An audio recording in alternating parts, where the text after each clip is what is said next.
Welcome to AKM kitchen. ఈరోజు నేను మీకు రైతా చేసి చూపిస్తానండి. రైతా నేను కర్ణాటక స్టైల్ రైతా చేస్తున్నాను. నేను చాలా టేస్ట్గా ఉంటుంది, చాలా మంచిగా ఉంటుంది. మీకు చాలా చాలా టేస్ట్గా ఉంటుంది, ఎందుకంటే డిఫరెంట్గా ఉంటుంది. దీనికి నేను ఒక హాఫ్ కేజీ పెరుగు తీసుకున్నాను.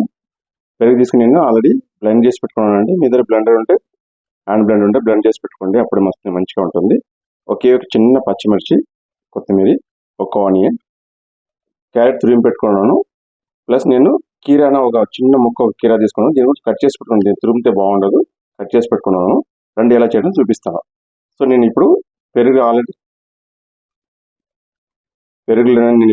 బ్లెండ్ చేసి పెట్టుకున్నాను కాబట్టి నేను ఇవన్నీ పెరుగులో యాడ్ చేసుకుంటున్నాను.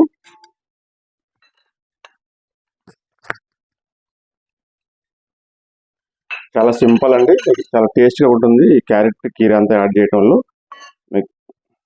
ఆనియన్ కూడా చిన్న చిన్న తరిమి వేయాలి, పెద్దగా తరిమి వేస్తే బాగుండదు. ఇదైతే మీకు వెజ్ బిర్యానీ కానీ, మటన్ బిర్యానీ, చికెన్ బిర్యానీ కంటే అదిరిపోతూ ఉంటుందండి, చాలా టేస్ట్గా ఉంటుంది.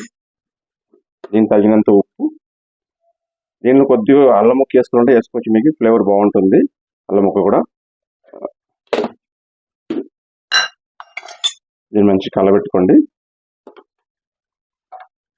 వాటర్ కన్సన్ట్రేషన్ మీరు అది లెవెల్ చూసి వేసుకోండి. మీకు వాటర్ ఎంత ఎక్కువ కావాలో తక్కువ కావాలంటే మీరు వేసుకోండి.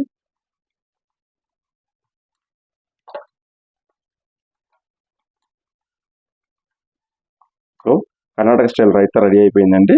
ఇలా మీరు సర్వ్ చేసుకోవచ్చు. ఇలాగే మీరు ట్రై చేసి ఎలా ఉంది టేస్ట్ కామెంట్ చేయండి. మా ఛానల్ సబ్స్క్రైబ్ చేయండి, లైక్ చేయండి, షేర్ చేయండి. Bye bye.